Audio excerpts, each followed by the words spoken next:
बिस्मिल्लाहिर्रहमानिर्रहीम नहमदुहु व नुसल्ली अला रसूलिहिल करीम। आज एक सुनन तिरमिज़ी की एक अखलाक के हवाले से एक हदीस आपको गोशगुजार करना चाहता हूँ। पहले उसका इबारत फिर उसका तर्जुमा पढ़ते हैं, फिर मुख्तसर तशरीह इंशाअल्लाह। वान अबी दर्दा रज़ियल्लाहु ताला अन्हु अन नबी सल्लल्लाहु अलैहि वसल्लम। आप जब तर्जुमा करेंगे अन अबी दर्दा, तो जब आप उर्दू तर्जुमा करें तो आप इस तरह करेंगे, अबू दर्दा से रिवायत है। अभी नहीं करेंगे, अबी दर्दा से रिवायत है, ठीक है। अबू दर्दा रज़ी अल्लाह ताला अन्हु से रिवायत है अन नबी, और वो नबी करीम सल्लल्लाहु अलैहि वसल्लम से रिवायत करते हैं। क़ाला, नबी करीम सल्लल्लाहु अलैहि वसल्लम ने फरमाया, मन रद्द अन इर्ज़ अख़ी है।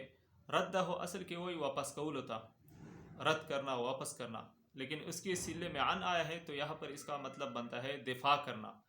मन रद्द अन इर्ज़ अख़ी है, जिसने अपने भाई की इज़्ज़त का दिफा किया, बिलग़ैब, उसकी गैर मौजूदगी में, यानी वो मौजूद नहीं है, उसकी गैबत हो रही है या उसके ख़िलाफ़ कोई साजिश बन रही है, तो किसी ने उसका दिफा कर दिया, उसकी जो गैबत है उसको कहा कि आप गैबत ना करें, या उसके ख़िलाफ़ साजिश हो रही है, आपने उस साजिश को नाकाम बना दिया, तो उसका दिफा है उसकी गैर मौजूदगी में। रद्द अल्लाह अन वजहिही अन्नारा, तो अल्लाह रब्बुल इज़्ज़त क़यामत के दिन हटा देगा, रद्द अल्लाह हटा देगा, अन वजहिही, उसके चेहरे से, यौमल क़ियामत, क़ियामत के दिन, अन्नारा, आग को, यानी क़यामत के दिन अल्लाह रब्बुल इज़्ज़त उसके जो उसके लिए अजाब है, अल्लाह ताला उनसे अजाब को ख़त्म कर देगा, आग को हटा देगा। अब मुसलमान भाई की दिफा करना किस तरह है? मसलन उसकी गैबत हो रही है, आपने उसका दिफा कर दिया। अल गैबत व अशद्दु मिनज़ ज़िना, जिस तरह गैबत करना हराम है, इस तरह गैबत करना सुनना ये भी हराम है। तो जो गैबत करने वाला है और सुनने वाला है, दोनों इस गुनाह में शरीक है। अगर कोई चाहता है कि मैं गैबत में शरीक ना हो, तो वो उस भाई की दिफा करे जिसकी गैबत हो रही, उससे कह दे कि आप गैबत ना करें।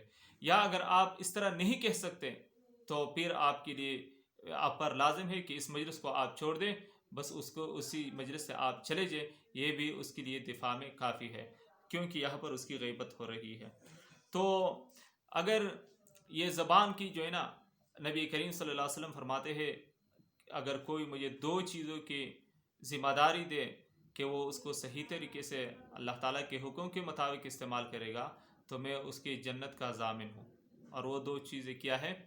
लिसान और शर्मगाह। लिसान की वजह से बहुत सारी बीमारियाँ जो है, गैबत है, चुगली है, झूठ है, किसी के ख़िलाफ़ साजिश करना है, तो ये सब चीज़ें जो है ज़बान की वजह से हैं। और शर्मगाह ये भी गुनाहों का एक सबब है। तो इन दो चीज़ों का जो कोई मुहाफ़िज़ बना, तो उसके लिए जन्नत है। अल्लाह ताला हम सबको तमाम बुराइयों से बचा के रखिए और नेक अखलाक ज़मीमा से बचाए और अखलाक फ़जीलत से हमको मुनव्वर कर दे। वस्सलामु अलैकुम व रहमतुल्लाहि व बरकातुहू।